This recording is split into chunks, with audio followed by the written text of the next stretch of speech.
Good morning, and you're all very welcome to Smock Alley. Fight2Flight Theatre are the artists in residence at Smock Alley for the year commencing August 2021. As part of the programme, Fight2Flight and Smock Alley are presenting a series of Actors Friday forums dealing with professional development and actor welfare. This initiative is generally supported by the Arts Council, with additional support by the Irish Theatre Institute through the Accelerate programme funded by Rethink Ireland. The initiative was piloted in August with 2 forums on coping with unemployment, featuring a panel of established artists one week and emerging artists the following week. This forum is the first of a series of 10. This event is being recorded and will be available on the Irish Theatre Institute's YouTube channel. And I just want to say that my name is Peter Gowen. I set up and run the company. On the panel I have Clive Geraghty, Stella McCusker and Brendan Conroy. But I just want to mention that both Jane Daly and Siobhan Burke of the Irish Theatre Institute are retiring, and they've done amazing work in their time there with playography, Six in the Attic, Prime for Older Actors, and also the Bealtaine Festival and the Accelerate programme, which is partly funding this series of talks. So the subject basically today is about retirement and about what most actors about how actors continue to work beyond retirement age. And as somebody who's approaching retirement age in a few years, I'm just very interested to understand what the challenges are when people in other professions are basically hanging up their boots or their coats or their hats or whatever they hang up at 66, that people are continuing very often for 10, 15, sometimes 20 years to continue to work, and what that's like. So basically, I'd like to ask Clive if he wouldn't mind giving us 10 or 12 minutes about his life and the challenges that he has and how he has continued to work. Thanks, Peter. I have to start off by saying that I'm probably the luckiest man in Ireland. Lucky in as much that I've never had a day's illness in my life. I've had some voluntary stuff that you have to get fixed, but nothing ever serious. So that is entering old age or retirement age, even with that behind you, is a huge boost. I was also very lucky that I was born curious and born without thinking about it at all, with the urge to follow by vagaries, as my mother used to call them, get an idea and say, I wonder how that works, and go off and do it anyway. So when I retired at 65 from the Abbey, as you had to, I wasn't heartbroken. I'd spent 40 years doing 6 nights a week and matinees and Saturday and that, so I had ticked that box. And there were things I wanted to do. I had never, for instance, I'd never been to secondary school. I had no education, virtually. The theatre gave me an education in literature, and everything else stemmed from that. But when I retired, when I was 65, I got 2 jobs that I wanted to do. I got a nationwide tour of Da, to play Da. I had already played Charlie 25 years before that in a production by Joe Dowling, so I really was delighted to do the double. And then I was asked to do 6 months in Fair City, knowing when I started that the character was going to be dead in 6 months, so I wasn't going to be hanging around. But I signed up in Maynooth University to do an extramural course in Irish, which I'd always been interested in, but not having an education, didn't know very much about it. But during the course of that extramural course, I heard that they had a diploma course in Irish. So I signed up for that. That was 2 years, and it wasn't too onerous. The work wasn't great, but while I was doing that, I then heard that you could sign up as a mature student to do a degree.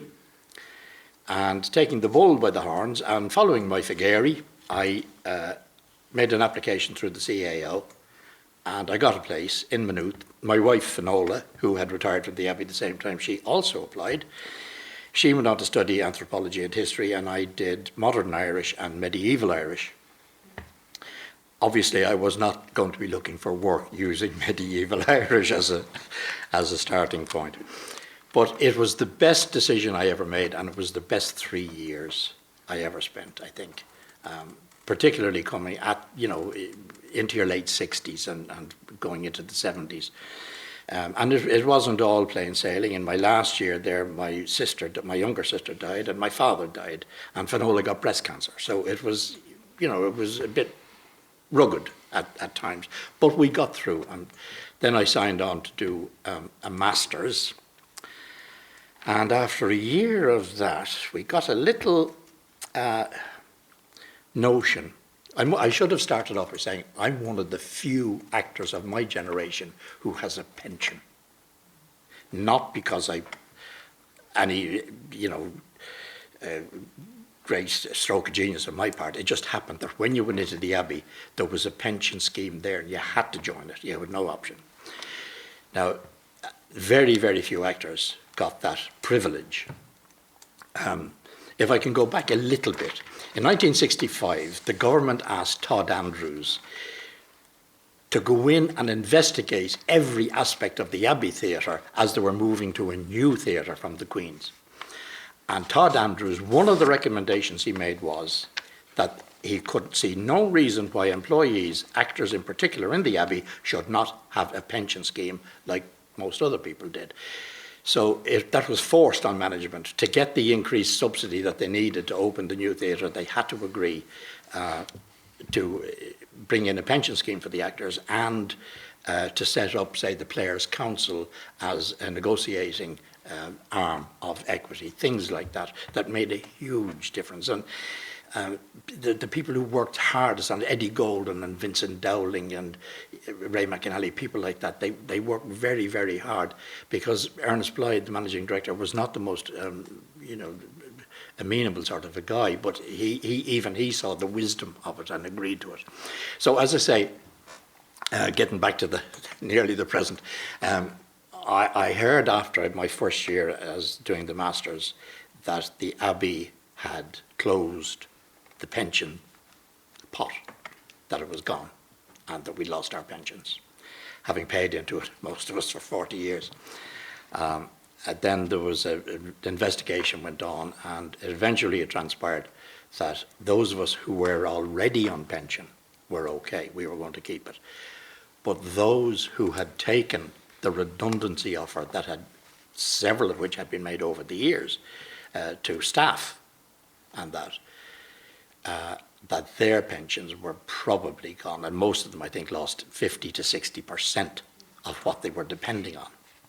Because they all took redundancy when they were 60 years of age, thinking that the pension was going to come in, which I thought was one of the worst things that I ever remember happening in the Abbey. It would never have happened under Blythe, even, that sort of thing, that they suddenly say, oh, we're closing the pension pot. Anyway, I had to discontinue my studies and various things like that. But as I say, I was lucky that I never thought of myself as retiring as such, because there were things I wanted to do. I was having a coffee with a guy in Bewley some years ago, an Irish-American who runs an arts festival in St. Paul, Minnesota. And he asked me to go over to read some poetry. And we were chatting in Bewley's, and I was telling him stories about the old days in the Abbey and various things. And he said, are you writing all these things down? I said, why? And he said, because when you were gone, the stories are gone too, and they're great stories. Now, as it happened, I had done a little bit of writing before that, and I had written down some episodes from my childhood and from my days in the Air Corps when I was there, and various things. So I started putting things together, and then that sort of encouraged me to say, well, write a rough memoir. Just try to cover all the bases of your life, which I did. And it took me probably about a year to do, and then I put it aside. But during the year of the Masters that I spent in Maynooth, I came across a book, one of Ernest Blythe's autobiographies, which Tomás McCusker had given to me some years earlier. But such was the state of my Irish when Tomás gave it to me that I couldn't read it. But now I reckoned I was probably equipped to read it. So I read it, and it was the most fantastic story of Blythe's childhood in the north of Ireland. And then there were 2 other volumes that he wrote. So I got them, and I read them. And the idea occurred to me. I said, I'm going to translate these into English, because having been published in Irish, the chances were that no more than 400 people had ever read them. So I said, I'll translate them anyway. And I looked for the rights, the English rights, but I couldn't get them. They were already given to somebody else. But I did meet Blythe's grand niece, who was very, very anxious that they should be translated. Anyway, it took me a long time. It took me probably a year and a half to translate the 3 books with my 2-finger typing, or 3-finger sometimes. I did that. And but of course, then when I was finished that, because I didn't have the rights, there was nothing more I could do with them. So put them away in the computer. However, the thought struck me then that having the memoir there, sitting in the computer doing nothing, was probably a waste of space. So I said, why did I write it in English? Why didn't I write it in Irish? So I said, that's what I'll do. Another Geraghty, I'm going to write it now in Irish. So I used the English version as a skeleton, and there was no point in trying to directly translate. You've got to rewrite the thing from top to bottom. Anyway, I did that. We're nearly coming up to date now at this stage. So I finished that in October 2020. I sent it off to a publisher, and in February this year, I got word back. He said, yes, we'll publish it. So I, naturally enough, was over the moon, because I had been writing little things here and there, short stories and that, and I've had a couple of them published in Core. So what I'm trying to say is that hitting 65 and retirement should be the start of something. It's not the finish. We're in a very, very precarious occupation. We never know from day to day. I was saying to the lads earlier that, you know, if a carpenter is out of work for a couple of weeks, he doesn't disregard his carpentry skills. But if an actor is out of work for a couple of weeks, he said, I must have been rubbish in that last thing. I'll never ever work again. I'm finished. I'm gone now. And it's a rough profession from that point of view. As I say, luck comes into it hugely. That I decided early on, when I was offered a position in the Abbey company, to take it. I was earning probably twice as much money as a freelance, doing a lot of television and that, but there was something about the Abbey that attracted me. And there were very, very bad days. We had some awful times. We had some terrible people running the place. We had some brilliant people running the place as well. But I persevered, and was always very glad of it, and very glad to contribute, because I think it is the major artistic establishment in this country. That's about me. Well, very good, Clive. I just want to thank you very much for that. But I think the pensions thing is a very important issue for actors who might want to retire. And I just want to mention that there is a personal retirement savings account that actors can access, and the Abbey and some other institutions will pay into that. I myself am on that scheme. The Abbey will pay up to 5% of your weekly wage, as long as you match it. So it's a substantial amount of money. It can be anything up to £200 a month that's going into this sort of kitty, or possibly even more, actually, now that I think about it. That would be your contribution would be 5% for you and 5% from the Abbey. So there are these schemes out there, but I do think it'd be wise for any young actor starting out to start on one of these things, because you're not going to miss it. It's tax deductible. And, 65 comes, I'm 63, and I cannot believe how quickly it's come. You know, these things are just around the corner, and there is something about the nature of time, and that as you get older, time accelerates. But certainly, I mean, a pension thing is very important.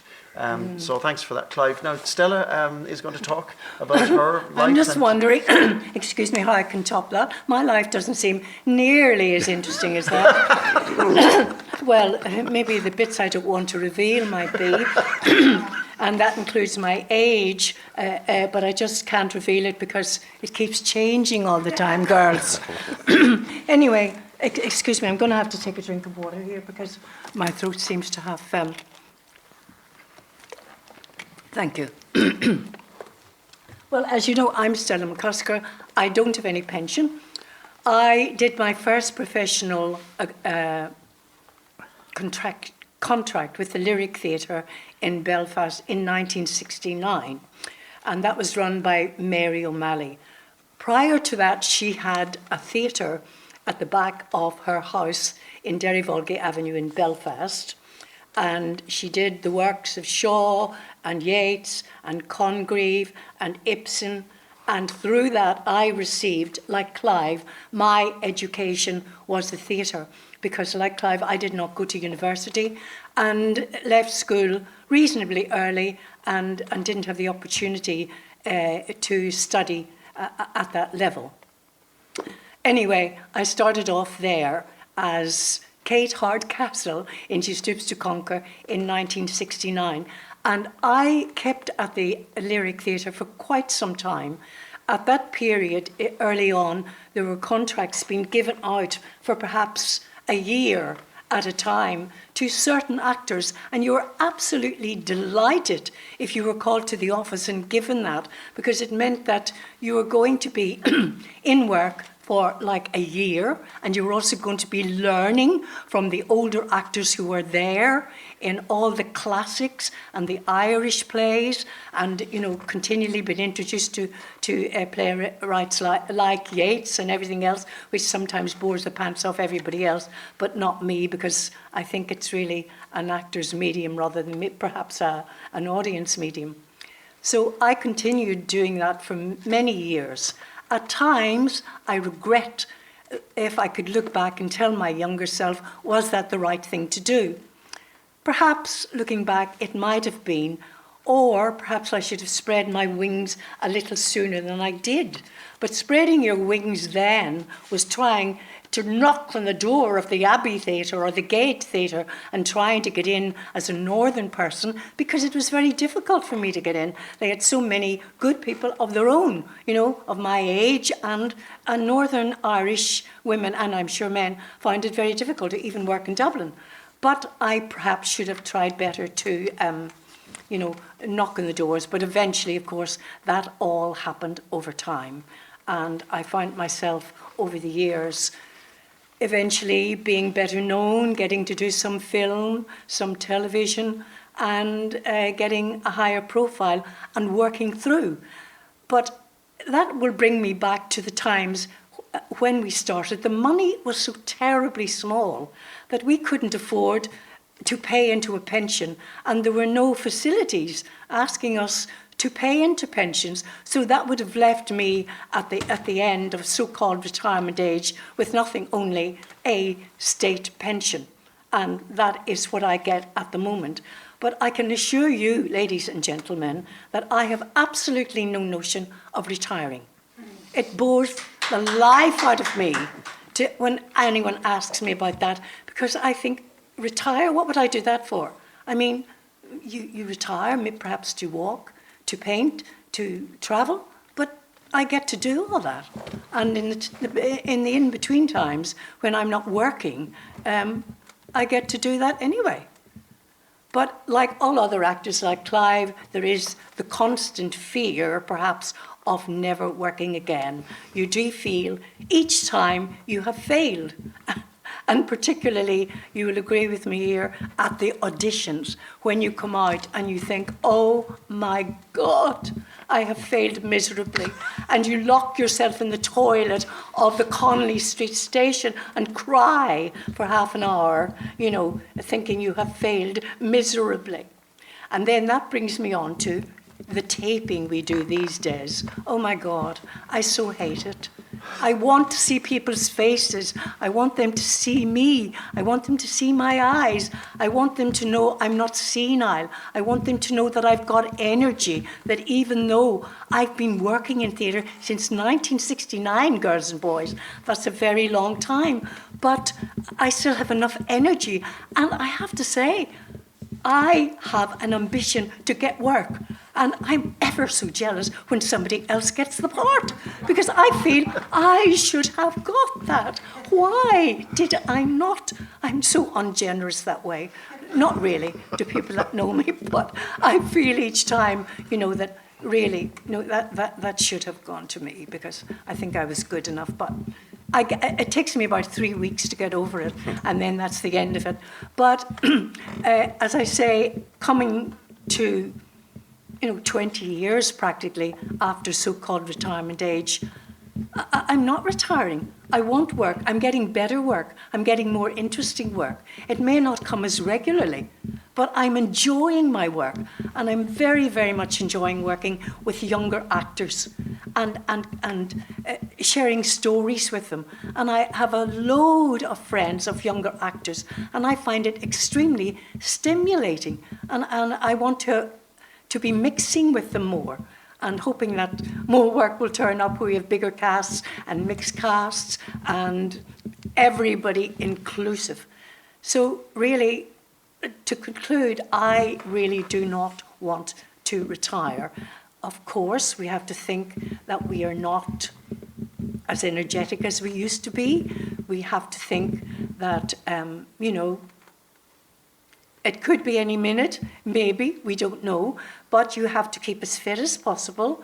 You have to walk and keep your mind active. You have to retire maybe sometimes your body, but you have to keep your mind not retired. And I think that it is a matter of mind over matter as far as the older woman is concerned. And as I stand at the moment, I don't want to retire.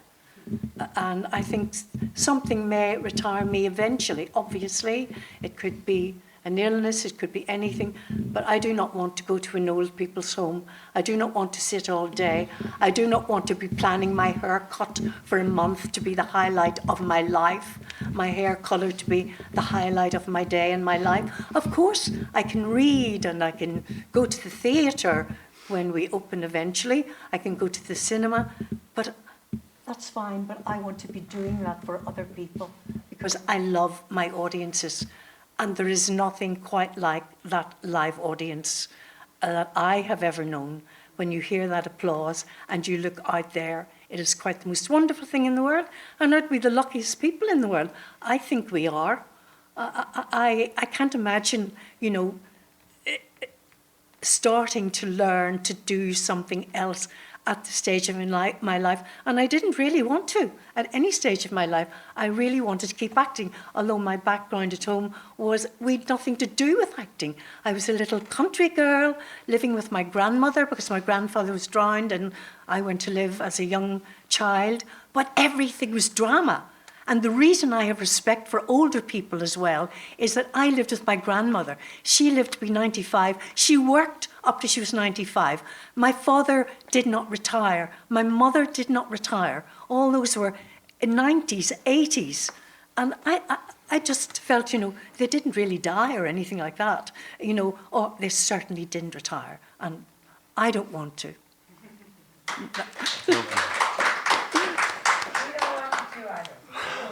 Thank you very much, Stella, for your honesty. I'm sorry, mine's not very... No, it's absolutely fantastic. The French have a term for something called the sacred fire, the feu sacré, and certainly the sacred fire burns very strongly in you, and that's very inspiring. And also Clive's courage in taking on his studies in a university where he'd probably stand out a little bit due to his age. He'd be a little bit older than everybody else. But I don't think it's just a testament to the inquisitiveness of of actors as artists. We're very curious, and I just think it's wonderful that whatever happens, we still want to get on stage. And Clive, you haven't mentioned your work since you've left the Abbey, but you've done some extraordinary things, some excellent things. I don't want to hold Brendan up, but there was a couple of years ago I was on holidays with Finola. We were over in Mayo, staying in a hotel, and I got a text or an email from this guy, Dorach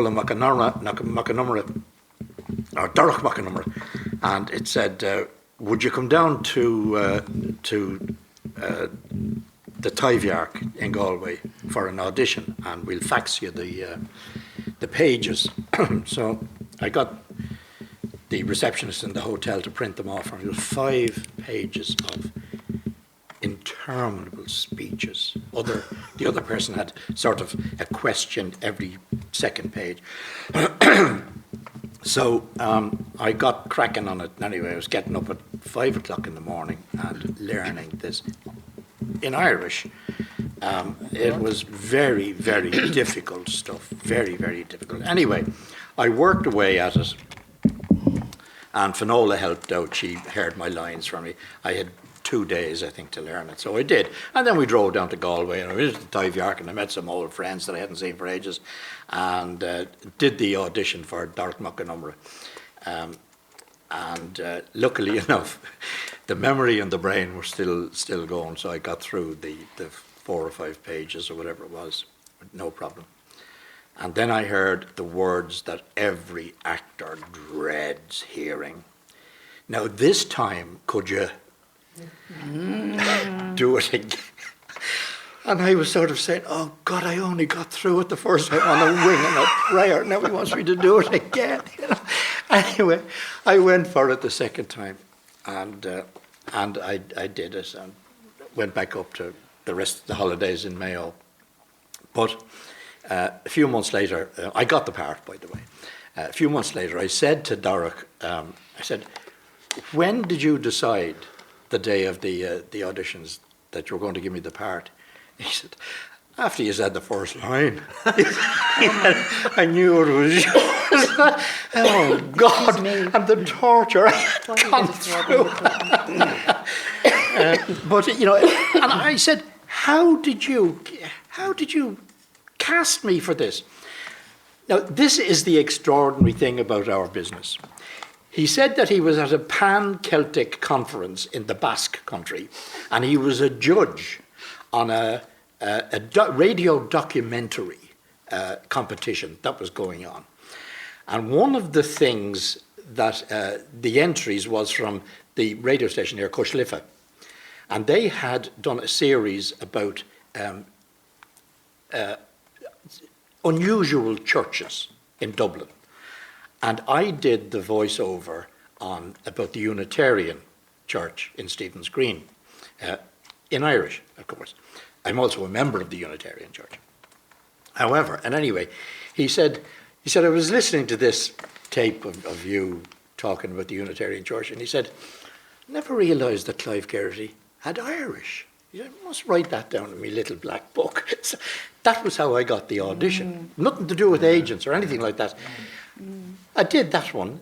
A few months later, Klondike was being cast, and somebody told somebody to tell somebody else, and I got a call to go and do that. Spent several months working on that, and then there was another one the year after that. So I did 3 Irish mini-series on the trot out of one little accident and stroke of luck. You know, you can't. Well, that's what you were talking about, is the luck aspect. Well, there is, yes. That's why, you know, when you're in a long run or something, you're getting a bit bored, you really have to try every night to be as fresh as the first night you open, because you never know who is out there. And it has happened to me. You think, oh my God, I got that part when he saw me in blah, and I was terrible. You've got to be on the ball all the time, every night, because you never know who is going to be there. Yeah. And out of that tiny seed, just like Clive, can spring an eternal tree of happiness, the agony and the ecstasy of acting. Very good. Now, Brendan, finally we can get to you. Thanks for that, Clive and Stella. Absolutely, yeah. I used to cut photographs out of the Irish Independent, living outside Tuam.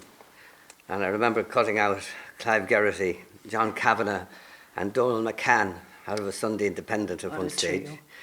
Then there was the shock run. I went to London with Cyril Cusack in it. And I had a little scrapbook for that. They were there beside Galway footballers. And it was fascinating as a young person then. I went to boarding school, and there was a priest there called Father Paddy Campbell, who had come back from Nigeria because he had malaria.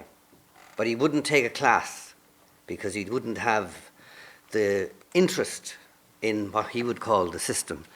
So he took free classes, and he would come in and he would scribble on the board about the Euphrates and Plato and Aristotle, and we were 11 or 12, actually. He was really, really young. And then one day he came in and said, does anyone want to do a play? And my hand went up, and it was an amazing moment to find in a space like a boarding school with about 500, 600 people in it, which I actually enjoyed, a lot of people didn't, but a space and a haven where people were extraordinarily open and joyous in the middle of this boarding school. And for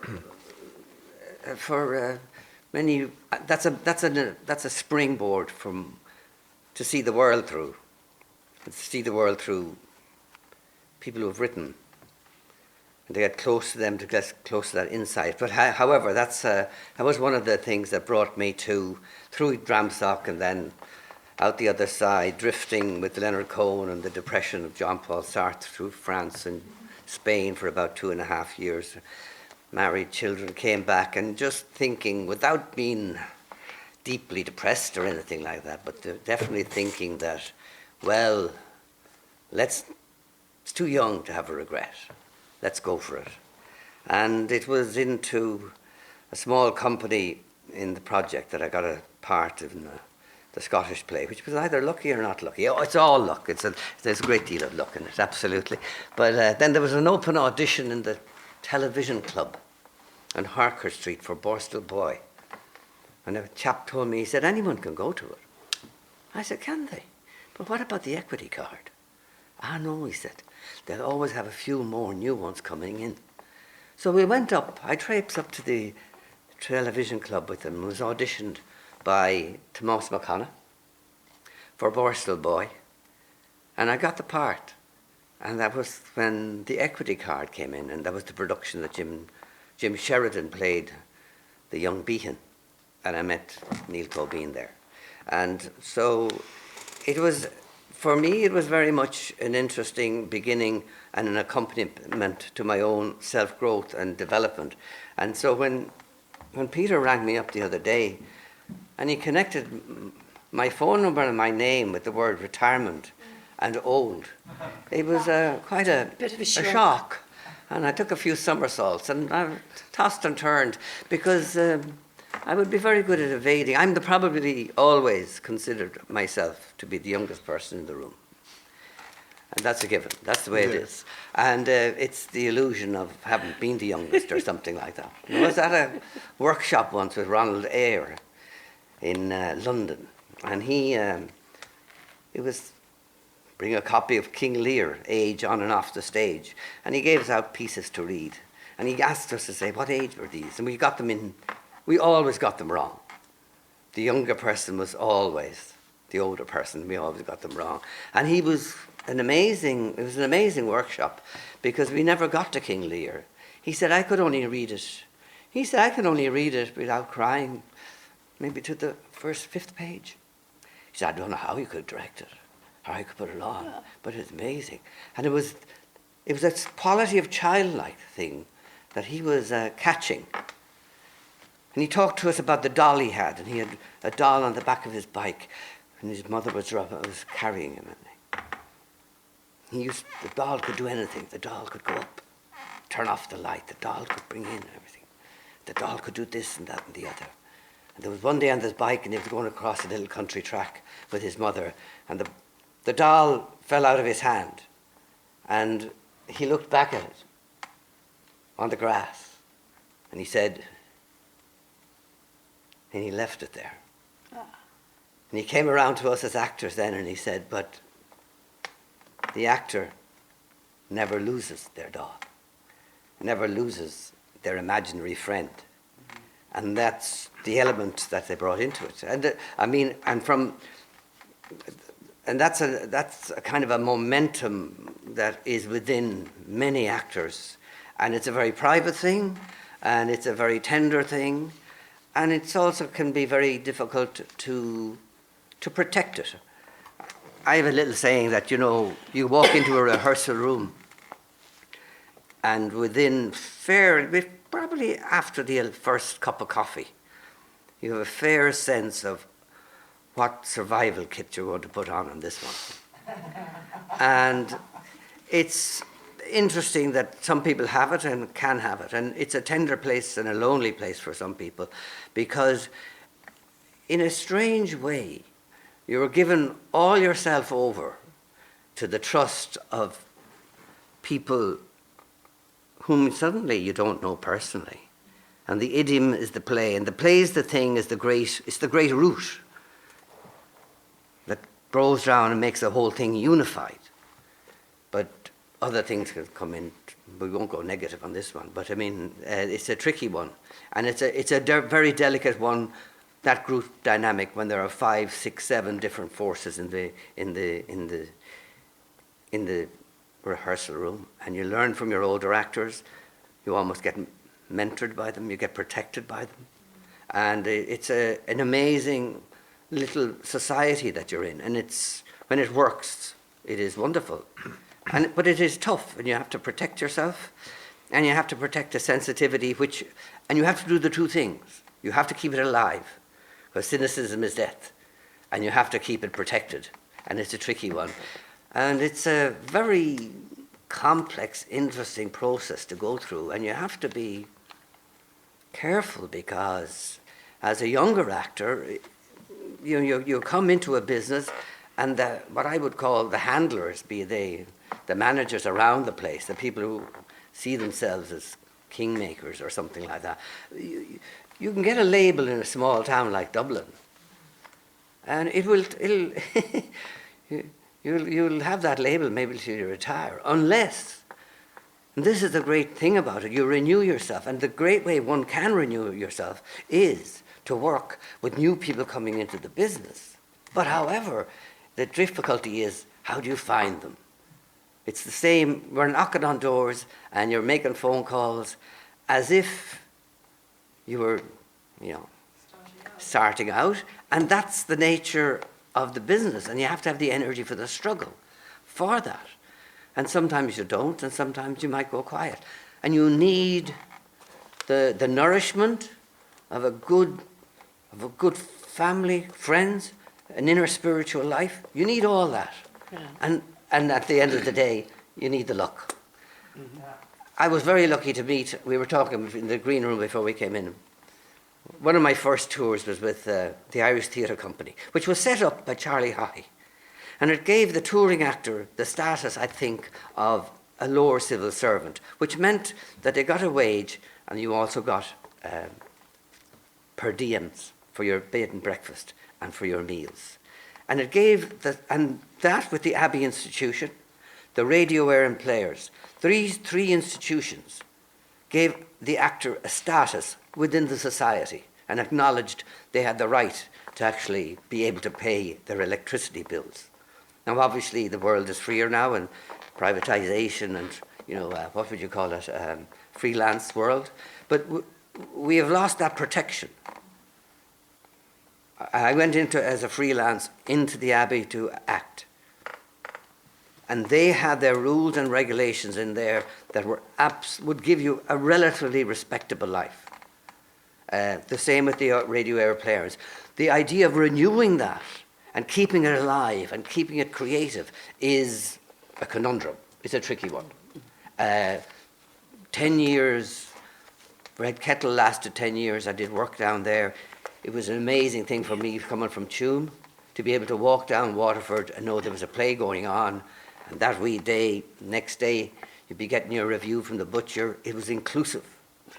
And it's a very interesting business that's inclusive, but with one slip, One slip, one phrase, you could be an outsider. And people drift to the edge who are massively talented.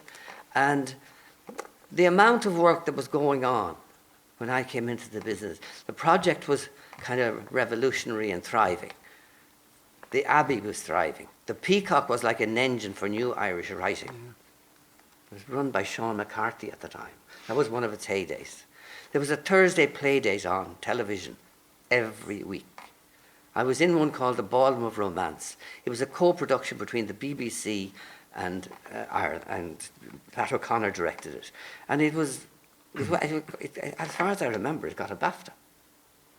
And then there were co-productions, and touring with the ITC.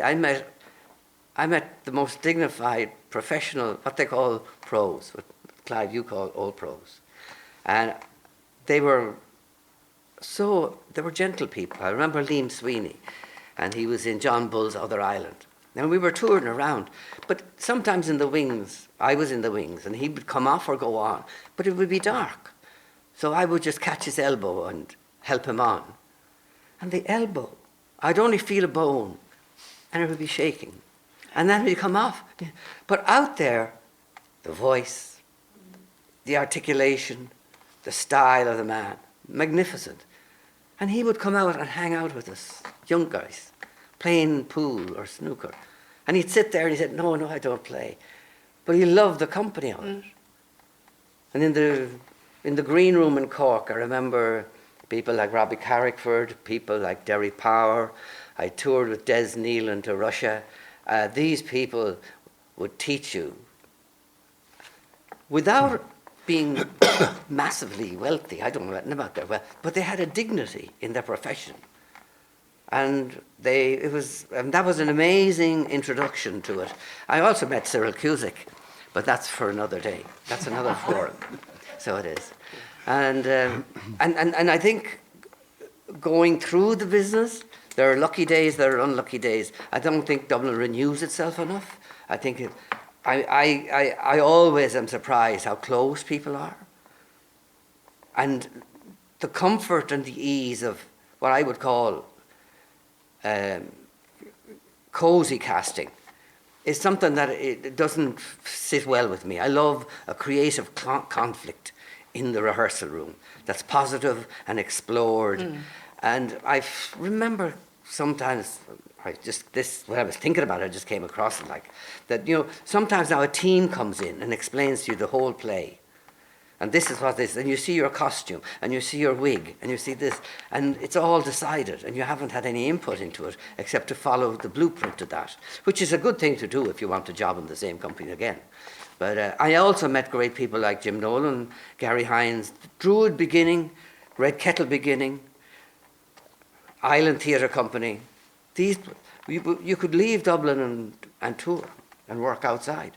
And the value of the actor in the society and the actor in residence, where there's always the artist in residence, and the break between in Aestána between an interpretive artist and the writer, and all these kind of half-baked snobbery things. I wouldn't have any time for that. I think actors who are, it's an amazing profession in the sense that I don't necessarily think it happens in other countries. It certainly happens in the film business. But the older you get, and the riper you get, and the more mature you get, and the more knowledge you walk at, that is when you become more useless within the business, which is contradictory. It doesn't make sense. It's like going down to your cellar, and, well, if you have a cellar, or if you have a bottle of wine that's 100 years old or 70 years old, and it's like saying, well, that's old now, I'm going to pour it out. And that actually, there are absurd things that happen in our business. And it's good to talk about it openly, but usually we have to talk about it privately, I think, because it is such a small business and everything is personal. And you have to love everyone you're working with when you're going. You have to work out of good humor. You have to work out of being healthy. And a divided cast is a very sad place to be, and can scuttle many a play. So it's a fascinating project to be involved in, and to be lucky enough to be involved in it. And I mean, I think we have gone backwards. I don't think the theatre I agree with you. in the provinces are, and I think in terms of the coverage of it, and I think that has happened even to nurses and teachers and guards. I mean, people who are what they call frontline workers now of that world. I mean, they're not very, very close to the poverty line. And they're essential to us. So I mean, it's not only, the malaise isn't only affecting the theatre. And the theatre is where you reflect. The theatre, you have small theatres, that's where you can reflect, you can examine, you can, you know, big theatres have to be filled. That's the entertainment world. And it's exciting, it's wonderful. And it's so many dimensions to it, so many different kinds of actors. And it's great if you find your niche once or maybe twice out of 10 jobs. Fantastic. And it's very much like being a jockey. You know, you're on the horse, you fall off the horse, you get back on the horse. You don't win every race. And that kind of resilience and tenacity, and at the same time maintaining some form of sensitivity to your fellow man is exhilarating when it works. It's exhilarating. That's it. Well done, Brendan. Self-preservation, I think. Yeah, thanks very much for that, Brendan. It was absolutely some of the really beautiful things, and very brave of you to come out and say those things. And I think that's part of the ambition of these forums, is that people do get to talk openly about things, because it is a problem within Irish society, I think, and it's a problem certainly within our community, that there are issues that affect us, real issues. A lot of it has to do with standard of living, and wellness that could be helped by talking, because I think that there are agencies out there who are prepared to listen, but it's about connecting and also reconnecting after COVID. But however, we're going to have I'd a question. just like to add two things. sorry. I have the same state pension, and I have it by accident. But I acted Right. in the Abbey, I acted in the radio, and they put in the stamps. And every company I worked for, they put in the stamps when it was stamps and the PPS payments in. And then I was on the dole, and I always went on the dole. And that was very, very important. That has brought an amazing sense of freedom to me. And also, although I live frugally, but that doesn't bother me. And then the free travel is amazing. It's fantastic. I really, it has given me an amazing lease of life, and I still those drive things my are car, very I'm positive in afraid. this society, you know. Yeah, well, I do think, I mean, I've worked in England and I live there, I work between, but certainly Irish pensioners are way better treated than pensioners in the UK. Yes. And I think the free travel thing is a brilliant thing, because I it concur. it just gives tremendous value to elderly people. But even if you're an older professional, not having to pay to get around Yes, is much a better huge down boon. here than it is in the UK. So can we start with some questions from the audience? I'm going to repeat the question that you ask, just because we can't hand a microphone around, and to make sure that the question is heard, because this is being recorded for the Irish Theatre Institute's YouTube channel. I just want to make sure that the whatever the answer is contextualised. So we can take a question from anybody.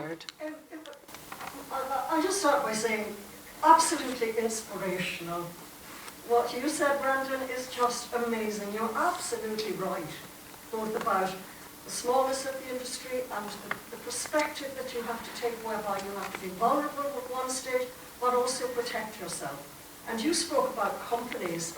I just rue the day that companies disappeared, permanent companies, because like you, I started my career over in Britain, not here. I started as an opera singer and I didn't go into that business. I moved sideways into the theatre, and it was just that end of the period where you automatically got a 12-month contract, which meant you were working with older actors, being able to watch and see and develop and being encouraged and protected. And that whole system has disappeared, and I rue the day that stopped. And it has here as well. There's no real permanent companies anymore, which means that you can no longer afford to fail. And I think that for an actor to be allowed to fail is one of the crucial elements of an actor actually developing and growing up. Allowed to fail whilst you're being nurtured and learning, Yes. and getting thrown into stuff you normally wouldn't if you were like a freelancer or going off elsewhere. You're being allowed to develop within that year or 2 years, and the younger actor now is not getting that. You know, they all want the immediacy of being like a star or going into film, and they're forgetting to look for the wisdom and help and nourishing that they can get from people, from older actors and people who have been through all that can give them great encouragement and help. But I don't know if they want to listen to that or not these days, really. But one of the things that really has come home to me, as I have to acknowledge now that I'm an older actor, when I got my first part as a granny, is that the parts, and I look particularly at older women, is that as you get older, the parts get more meagre, and even often nameless, which is an insult, really. And in consequence, a couple of years ago, I decided to start writing particularly for older women. And for me? Yeah. And one of the things that struck me is that there is nobody consistently writing for older actors, and there is nobody consistently writing for older women in particular. That's my mission in life, as both an actor and a writer. That's what I want to do, because that ageism that happens in the industry, to me, is appalling when you come with a wealth of life wisdom, experience, talent, craft, and a great big gap.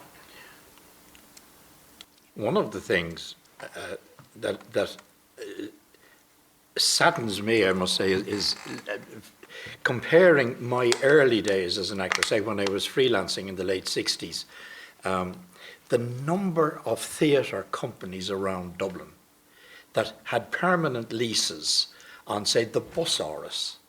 And you could do, I did Barefoot in the Park there before Robert Redford played it in the Savoy. There was, there was a great buzz. Yeah. The Gas Company Theatre in Dunleary I did a magical production of Plough on the Stars there. Just a group of mainly actors getting together and saying, we'll form this company. We might only last a year, but we might get 5 years out of it. And they usually paid, say, a tenner a week. £7. You get by on it, But it was decided somewhere, sometime, that there should be no more permanence in theatres. So all the Abbey Company was disbanded over a period of time. There was never really a permanent company in the Gate, but also the Radio Éireann Rep was disbanded to all intents and purposes. And how these things came about baffles me. How the Abbey Theatre Company could just vanish in a period of 5 years. Well, I just wanted to, Clive and I were on tour with the Abbey Theatre in 1996 with the Observe the Sons of Ulster, and we went through Britain and Ireland, and we also went on the continent, and we were in the Bonn Biennale Festival, and we met some German actors there, and we were chatting, and through the process of our chats, I asked one of these people, like, did they do much television work? And she said, no, I earn too much in the theatre. And the standard for German actors is you get a 2 to 3 year contract with a theatre company, and you get a good standard of living, you get your pension, your healthcare, and everything like that. Yeah. And the other thing is that European festivals are always baffled by the fact that when they invite Irish companies to come to their festivals, they have to do that about a year and a half in advance.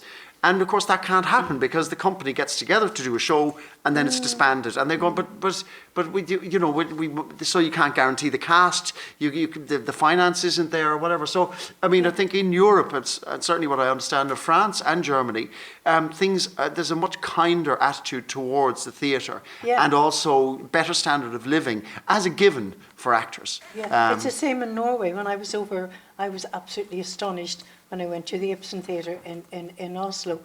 All those things that you have just mentioned, they were all working, getting good money. There was a full wardrobe, a full amenities for it. They were all going well. They were all working constantly. And that was, well, that's maybe 20 odd years ago. But they had a proper theatre company and they were well looked after and well thought of. It was a big part of the country and the community. I think so in France as well. Actually, in France, actors, they take 1% of actors' pay out every month, every week, whatever you're paid in the company. And that goes towards providing, upgrading your skills for any actor who is out of work. Really? So when you're out of work and you don't have any money, which is probably rarer than it is here because of the nature of companies and the film industry and everything, but if you are, there are those classes there to upgrade your skills for dancers, singers, actors, all kinds of performers, because there's constantly 1% taken out of performance. But also, interestingly, in France, they have something called Chômage des Artistes, which is a special dole for artists. Yes. And as an actor, you only have to have performed for 48 hours in order to qualify for that. Really? But I think that they get a large percentage, so that the amount of what they receive is a percentage of what they earn. So it's still you're still, so there's a recognition of the importance culturally of actors as artists. Yes. I mean, That is the important thing, isn't it? but the irony, of course, is that people get older. They become like, I first went into the Abbey in 1980, and at that stage the Peacock was alive with work. I was a trainee director, and you cut your teeth down the Peacock with lunchtimes, and then you would have. I decided to become an actor, but there was always two trainee directors. There was a design department that had two trainees in there. There was a carpentry shop. There was two props guys. The place was alive. And I counted 40 actors when I went in there. There was a list of about 20 lifers, 20 people on 1 year contracts, and about 20 life, 10 on 1 year contracts, and then 10 people who were freelance. But there was a huge community of actors. I worked with brilliant people, and you got to small little parts and walk-ons, and you developed. Sorry? What can we do to change it? I think we just have to just first of all just state that this has happened, and state and just appeal to whoever is out there and who is listening, who might sort of be interested in the conversation. The whole point about these forums is beginning a conversation, and we're not whining and we're not whinging, but I do think it's just to say these are the issues. This is my experience, and do you want to have this conversation? Do you want a lively sort of world-class theatre, which we do have? The best Peter, of Irish work is world-class. Yeah, I think we've been afraid. We're so vulnerable, really, as actors, that we're sometimes afraid to speak out. The I fear agree, that but you that won't be has to employed, stop. the fear that someone will hear, and that will go round and so on. Yeah, and I no, think you're absolutely it's right. a lot to do with that vulnerability you have of thinking. Well, it's like Brendan says, you don't want to fall out with, No. be tainted. But Oh, you he's can't trouble or be she's trouble. walked on. You have to. No. But you also, Forum is a great thing, and I really hope people watch it online, and more of it would be great. Well, we hope that more people will attend. I mean, I think that this is, but that's fine. I think people will. It is a new initiative, and also, but it's a very powerful one. I mean, I'm sort of so kind of moved by the stories and by your stories as well, because it connecting. We all feel the same, but it's just about finding a conduit for our concerns. To find a place where it can be actioned, so that we can actually say, look, this is what we would like, and how might it work? Well, Peter, and you'd be interested.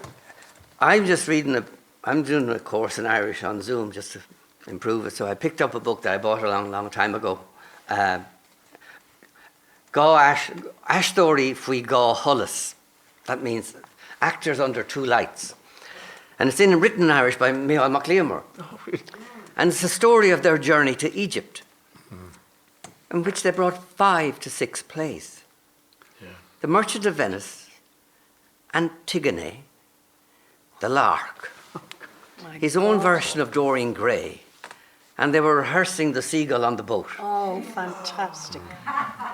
1956. Fantastic. Maureen Toll, Fantastic. Milo O'Shea, there are photographs there of them. Anna Manahan. Anna Manahan. Was that Anna Manahan's husband die on that Yeah. tour? Yes, Colin. And then, Wonderful. but I mean, the Abbey And this is something I think people know about Ireland, and it's just part and parcel of it. When you travel outside of Ireland, you get a great sense of who you are, as well as when you're here. And there's a bit more of air, and there's a bit, it's a hard word to use, but there's sometimes a bit more generosity of appreciation outside these shores than there are within. And that's the size of the place, the familiarity, etc., etc. But we went to, I toured with the Abbey. I toured to New Haven with translations that came then to the Teatro Nacional de Catalunya. And it was surtitled into Catalan. Wow. And they got it. And we played in Budapest. We played in Prague, we played in Saint Etienne and Mannheim with that production. Wow. I played in the Moscow Arts with the Field. And I mean, it was magnificent. Des Nealon was in that. Yeah. Brendan was lucky to get to Moscow with that because, as it happened, I was the only member of the Abbey Company at the time who could speak Russian, but I didn't make it. I set up some classes for the actors with a blackboard and chalk in the green room before the show at night, showing them what street signs and what cafes and restaurants, what it was going to look like, so as that they wouldn't go, totally unarmed into this place. But as I say, I didn't make it. But what Brendan says about the appreciation outside, I was in a production of Hugh Hunt did it of O'Casey's Silver Tassie, one of the most wonderful plays I was ever in, and we took it to Finland. And I will never forget the reception on the first night. We couldn't get off the stage. They stamped their feet, they cheered, they stood up. And 3 or 4 Irish critics had come with us on that particular tour. And they were gobsmacked at the reception we got because they had given it very lukewarm receptions in Dublin. And then they saw, what's going on here? What is it with the Finns that they like this sort of stuff? Yeah. But Brendan talking about going to Moscow, I was going over to give one of these little classes to the actors one day, crossing the stage, nearly dark in the Abbey, and the Field was on at the time, and I went over just having a look at the set, and there was a photograph of a Kerry football team on the set, and I looked very closely at it. And there, on these 15 or 17 men in Kerry football jerseys, was a man called Noel Lucy. And Noel Lucy had been my crew leader in the Air Corps. He had played football for Kerry. And Noel Lucy got an awful lot nearer to going to Moscow than I did, but that's another story. Do we have any other questions? Peter, Declan Gorman. Hi, Declan. And I've been working in the theatre for many, many years, but not primarily as an actor, although I do presume from time to time to go out on the road with my one-man shows. But I did enter the profession as an actor in the 1980s. At which time the very structures that Clive spoke about with such eloquence, the Irish Theatre Company and the Abbey Permanent Company, had either just fallen apart or were just crumbling. And so I was part of what was perceived at the time as the new problem. I'm really grateful to Brendan. By the way, can I just thank the panel for really most enlightening, but also very moving and frank and honest contributions, all three of you, and indeed yourself, Peter. That's another thing that comes with old age. Yes. Well, I'm on the cusp of it now, so I came out to find out what I might learn. But I was particularly grateful to Brendan for mentioning Island Theatre Company and Red Kettle and that generation, because to some extent I was involved in the formation of a company called Co-Motion in Dublin in those years. We were peers of the Young Rock Magic and Passion Machine and Horizon and so on. And there was at that time a perception that this was the new problem in a way. Were all these young people coming out of the recession in the 1980s, coming back from overseas with prepared to work and live on the dole and so on, and to some extent that we were undermining the structures, but in actual fact the reality was that the structures were being undermined from above rather than from below. And then my generation, I suppose, because I'm 62 years of age now and I entered the theatre in my late 20s, but the nearest thing that we had to security, which didn't even begin to resemble what Clive has described, there was no pensions and so on, but there was a constancy of output. And you mentioned particularly your 10 years, and I remember seeing you, Brendan, many a time doing fantastic work with Jim Nolan in Red Kettle. But Red Kettle, who might have been considered perhaps up there with Druid as among the most stable and protected of independent companies following the Arts Council's review of theatre in 95-96, which I had the privilege of working on, was eventually disinvested and had the funding ripped out from under it in the course of the most recent recession. And I think, I think the reality, I'm going to try and draw some sort of green shoots of hope from this, because I think in a way a conversation like this tonight is very important for people of our generation. I see myself as being kind of part of now an older generation. Once you cross 60, you kind of name that and you begin to think about what's next. But in the last 2 weeks I've been at meetings online hosted by Theatre Forum and then more recently by Equity. And I think firstly I'm very pleased to say that Equity is in a time of renewal. I think Jerry O'Brien is doing a very fine job as president, and they're engaging with the realities of now in relation to both younger and older actors, and I think the membership is growing again. I'm very, very pleased by that. This new proposal from government, which is fraught with difficulties for a basic wage to be piloted, allegedly, in the arts generally, does offer at least a platform to stand up and kind of object to it in order to make it better and to make it work.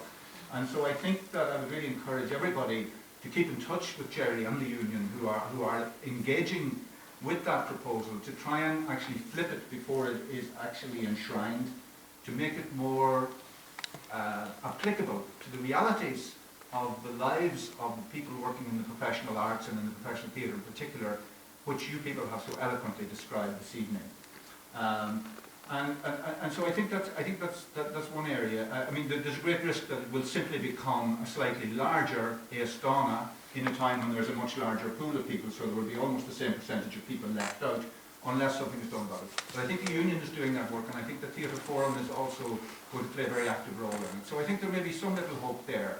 And so I think while we're talking to ourselves, I also think it was very nice to hear one or two people actually just suggesting that a message should go out to younger performers to think from a younger age, as I wish to God I had done, about the day that would come when you are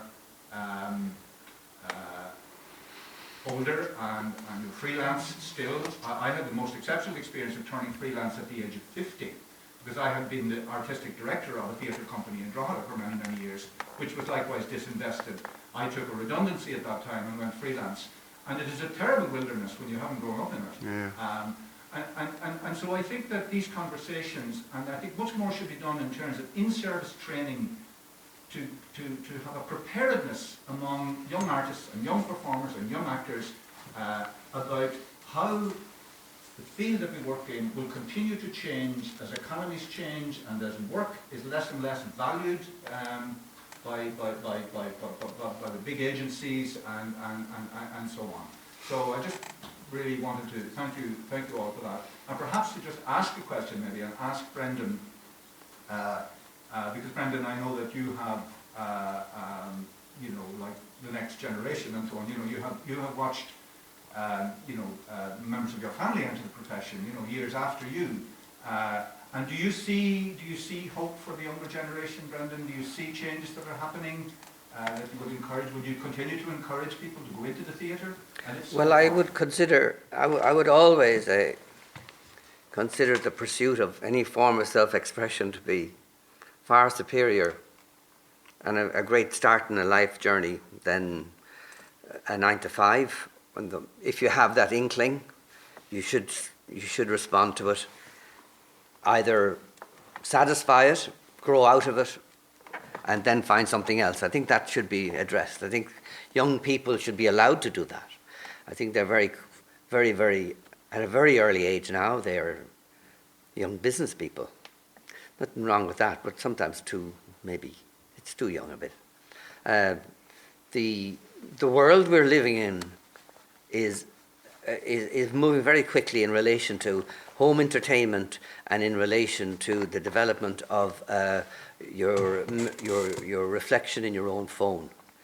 It is very difficult for the theatre to take on and dramatise what exactly is going on for the age group between maybe 9 to 14 or 15 as they wrestle and get to know themselves, not through meeting other people, but through, and not through mythology or stories or fairies, but through social media.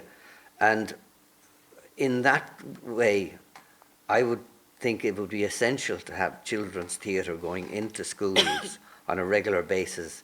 The demise of team is a very backward step. I think there should be more than one show in town, and it just shouldn't be the star-studded celebrity. I mean, look at what we're watching on television. I'm watching people eating. I'm watching people cleaning their house. I'm watching people selling what's in their garage. And this reality television, which is absolutely kind of addictive, and I mean, they put a great deal of resources into it, it represents an amazing, I just can't imagine. What am I doing? I mean, it's all right to have a cookery program, fine, but every day, all day. Yeah, people cookery nibbling programs at for it, people saying, who buy their food as ready-made at Marks so and the Spencer. story, people telling their own story to somebody else, and to have someone receive that story, that kind of communication between young people has been reduced a lot, I think, you know. I think there's an awful lot of challenges out there, the communication and the reaching out and the talking, that's all there. But some of it will not be profitable, but it is essential to do it, as much as a teacher or a nurse or whatever. Yeah, absolutely. But we do require people with foresight, with ability, people who can actually put thoughts like that into solid expression by doing things, by forming companies. You need champions of the arts. You were talking media. about the French attitude to actors. All you have to do is to look at the French attitude to books. Yeah. The French have a wonderful, vibrant bookshop culture because their government says that you cannot discount the price of a book. If the publisher says €20, everybody has to sell it for €20. Amazon cannot sell it cheaper. They tried to get around it by saying, well, we'll make it easier for people because we'll give them the postage on it for 1 cent. The French government have now changed the law and they said, no, if it costs the small bookshop €7 to post that book, Amazon have to pay €7 as well. So, but that's people who are dedicated to the art of literature and who take pride in it. A thing which I think sadly we are lacking. It's a very tricky, it's another conversation. Yeah. I mean, there's no doubt there's a lot of culture in Ireland. People love it, they love Paddy's Day, they pay lip service to it, and it's the more it's in the environment the better. But will they put money into it? I think they prefer to back a horse. Well, I just think it's about outlining. Look, the thing is that the Irish government would probably say they're very proud of the Irish art scene, and in particular theatre. For a small country, our work, the best of theatre travels to Broadway. I've been on Broadway myself in an adaptation of a play by Frank McGuinness, and at that time, I think the Weir was there as well, and there was this. Irish theatre is world class. Oh yeah, and it has to be said, Druid is an amazing success. Based, yeah. Well, I mean, Druid has been the flag-carrying international theatre company for Ireland, but the problem is that there is as much talent in the country to have 3 or 4 druids. And we should be touring all the time. You know, that if the country wants to boast about it being an island of artists, then it needs to support those. And people shouldn't be living in poverty or distress. They should be getting money to develop their skills, and there should be the money there to develop companies. And that's the ambition. That's why I started this company. I'm still at the very, very beginning. But I have got a 3-year strategic plan. Now, I'm going to have to get funding from the Arts Council to try and do that or find another way. But I want a theatre company that has 5, doing plays with 5 actors and develop plays that possibly can be taken abroad to create some sort of continuum. Now, it's a crazy dream, but I mean, we have to dream. And that's my, but I'm just still, you know, there are loads of other companies in Dublin as well, but I want a company that is producing good original work, but also has the opportunity to create events like this where we talk about what the problems are and what we feel could be done, and then hope to continue that conversation beyond that. Also, but it's about, we need a voice. And it's not my voice, but it's everybody's voice. Yeah. Because I don't know whether this is still the same situation, but I remember touring Ireland in the 90s with plays and going to small theatres and arts centres and small theatres. And the ones where we got the best audiences were those little places like Tuam, where there was somebody in Tuam who had no cinema, where there was and it was down to those people, the enthusiasm, the hard work they did to bring in audiences. Then we went to the Triskel Arts Centre where they'd all got their money already, and it didn't matter what they brought in for an audience. And then we found all the publicity upstairs where we changed. Under the stairs, yeah. In the photocopying room, all our publicity photographs, and we had the meekest audiences. And what the Arts Council did was paid arts administrators the money, not for bringing people in, but they just paid the Arts Centre the money. And when they didn't do that, like Moat in County, I think Moat or Mourne in County Leitrim and Tuam in Galway, those people worked so hard and we had amazing audiences. Yeah. Such enthusiasm. Most of the Arts Centres. Excuse me, please. Nothing. I think in defence of our colleagues around the country now, I think the situation you described actually was a crisis in the 90s. Massive. But I do think that the network of regional art centres remains solid as a resource, and there is a lot of, I'm aware of a lot of new development there, and during COVID they have been particularly good about providing bursaries and grants and so on to support artists to develop work, which hopefully will see the light of day when we move on. And I also feel that I feel very strongly, actually, just picking up on something that Brendan said, that the artist is actually more widely respected now than would have been the case maybe 30 years ago in society generally in Ireland. I mean, that may not be initially evident when you think about the kind of things that Clive just talked about, the shutting down of bookshops and so on and so forth.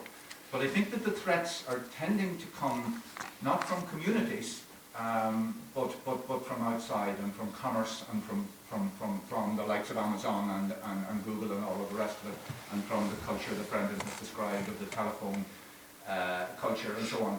But certainly I keep myself renewed a little bit by a lot of work in and out of schools, primary schools particularly, but also secondary schools in Dublin and in rural Ireland.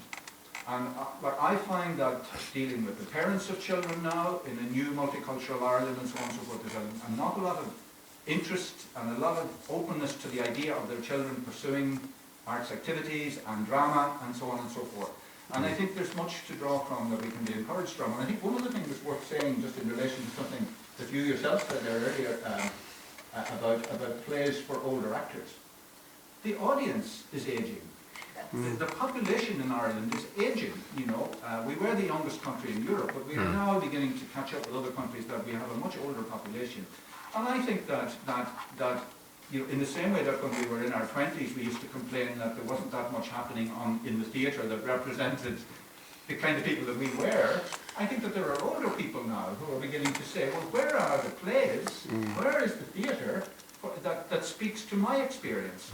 And so I think liaisons between mature actors and mature writers are really, really important. And maybe that's something, Peter, in terms of your... No, I'm just about to say, I don't mean to interrupt you, but it's very stimulating what you're saying, that I hope to continue these forums. I've got funding for 10 of them altogether, 5 of which are planned, but this is this is the kind of a seed that I think that a forum, a panel of older actors and writers could sit together.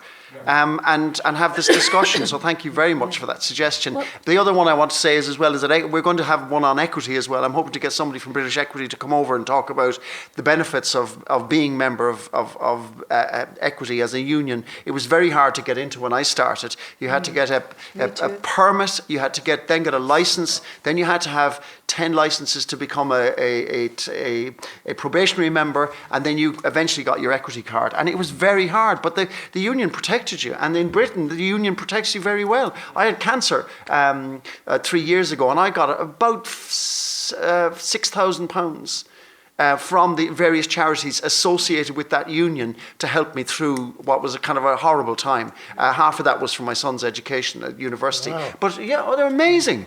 You know, and the thing is that people think, I don't want to be part of the union of this, the union of that. In order for us to move forward, I mean, in terms of our welfare, I think that having a strong union is vital. Absolutely. And you hear people kind of scoffing about it. I've always been a union. It was hard to get my card, and I pay it, and I have benefited from it in the most unexpected way. But if something goes wrong legally in British Equity, you've got a huge team. If you've got finance trouble, and certainly if you're ill, they say, look, there was a dedicated person who told me what benefits I could get from the government, and then put me in touch with 5 charities, 3 of which I got money from, and it was just literally what's your problem? Here you go, bang.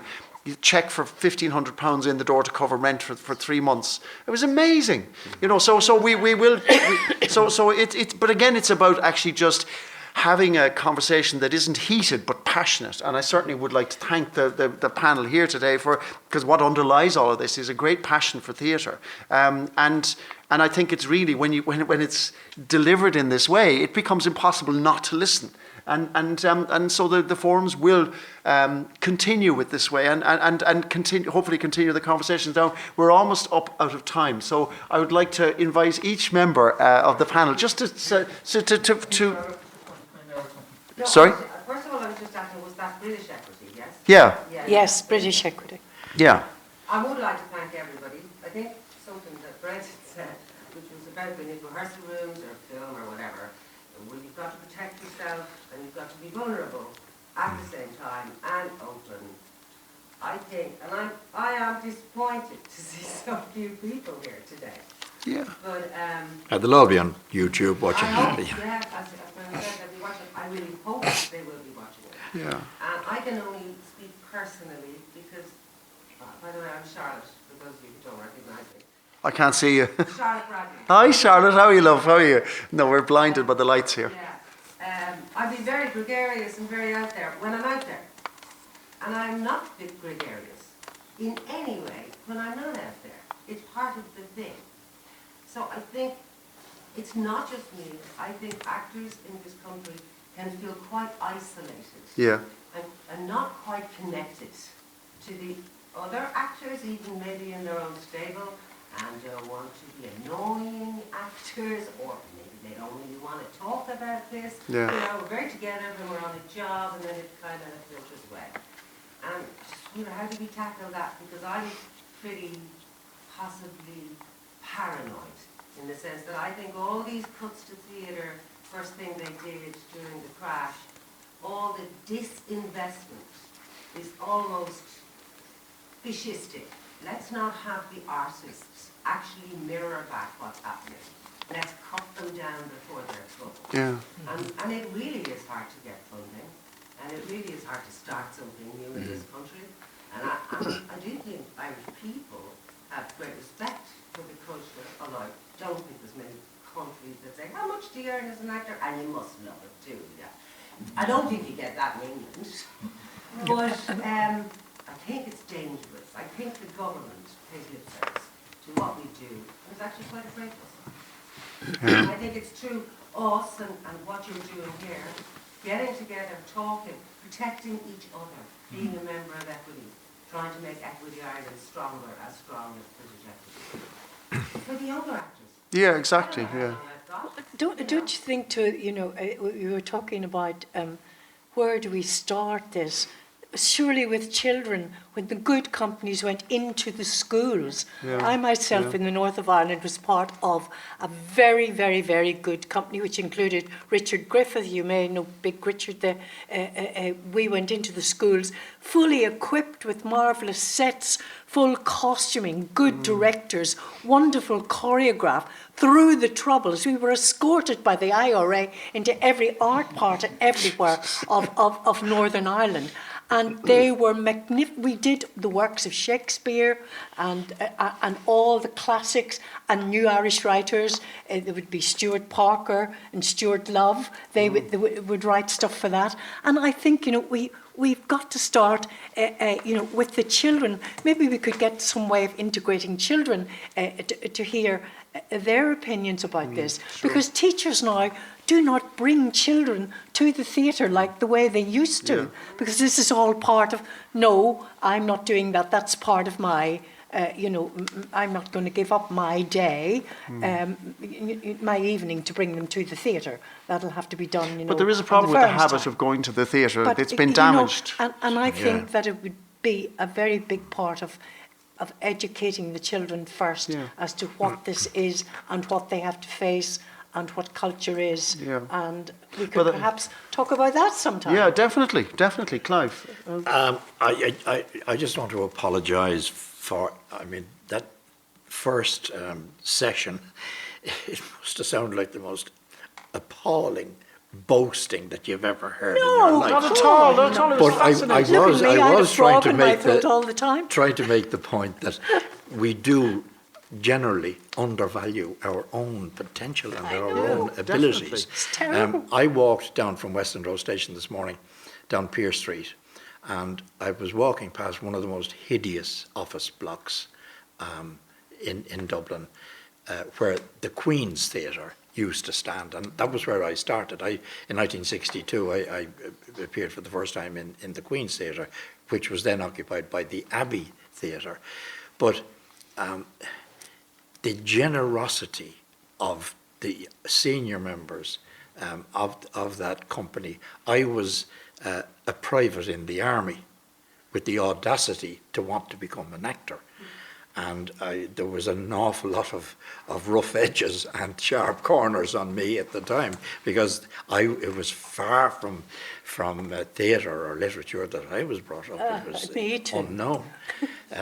But I was always treated very, very well, very welcoming, and watching other people, then you sort of learned how to behave in a theatre and how to carry yourself, Listen, we can't. It's a fabulous world to be in, though, isn't it? I mean, my God, would you ever want to do anything else? I wouldn't. I really wouldn't. I couldn't imagine it. We just need to be, just the funding, it has to be a coherent and mature approach to protecting the actors. I mean, our first two forums were to do with unemployment and the destructive nature of the kind of stresses around that. And so it's just maybe out of all this we'll be able to create some kind of handbook of a kind of based on the experiences and the conversations we can have. And you can basically give to a young actor, here you go, have a read of that. And that might help them. If they got, 5% taster of what we have to say. No, but there is more. I think we're going to have to wrap it up. Brendan, finally, would you like to say anything before we go? I'd say the best is yet to come. Yes, definitely. The optimist. Thank you. Also, Brandon, one thing we lack is a place. I always remember going into particular pubs when I first came home in the 90s, and there were actors there. Yeah. Where else? In London, there were particular pubs in and around Shaftesbury Avenue, but there was always the Actors' Centre as well. Yeah. And you went in there and there were things happening and classes going, older actors there, and top actors who would take classes in there for younger actors. And it was a vibrant place. And we've never had anything like that here. There was an attempt in the 80s to do something like that, but it wasn't properly funded. It never didn't there we go, funding again. But that's exactly, that would be something. Well, let's have a forum on that then. You know, I mean, I'd be interested if you don't mind responding to. Fight2Flight has a website, and you can actually. You could contact me, or if you want my thing. But I really want ideas, because and this is the brilliance of it. Really, is that the fact that we start to kind of seed ideas in each other, and we can see and create some kind of coherent thing. Because once the funding for this series runs out, I'm going to reapply, or else just try and get the funding from somewhere else to continue these conversations, and then eventually people will start listening. Hopefully, could I say that one of the only bright sparks for the future that I could see is this initiative of Peter's, that in my time, since 1962, in the theatre, I don't ever remember anything like this happening before. And it's a great tribute to Peter. That thank you, Peter, for that. Yes. Well, thank you. You Thank you very thought much. and actually did it. Yeah, well, I'm very honoured that you would come and talk so candidly, because I think it's a huge benefit. And I think, I mean, I've worked with all of you. I admire you hugely, and I've learned a great deal from working with you over the years. And I just think that that the actors of this quality and age need to be protected and supported. And I mean, I've seen too many people die. Donald McCann. I mean, I'm 63. Donald McCann was dead at my age. Ray McAnally was gone. May Cluskey. This list is long. And that was because of the difficulties they had. They didn't have an outlet. There wasn't the support there. So that's another issue. But however, I just think, you know, we've got to keep the actors going as long as possible, because they are a precious resource. And like that bottle of wine downstairs in the cellar, the longer it stays there, the nicer it's going to pour it out. Yeah, so there you go. Coin that phrase. So we'll wrap it up there. Thank you very much for coming. Thanks, Peter. Please tell your friends about how good these conversations are.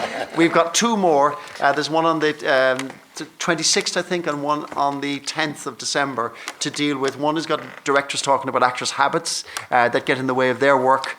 And then there's one just called In the Room, which is about auditioning and about the, we've got casting director, and a producer talking about the mistakes that actors make when they come into the room, and how they might actually, you know, how they might do better out of an audition. Sorry, I don't know why I've lost my words, but basically just the mistakes and the habits that actors have in auditions that get in the way of them getting the job. And it's 11 o'clock here.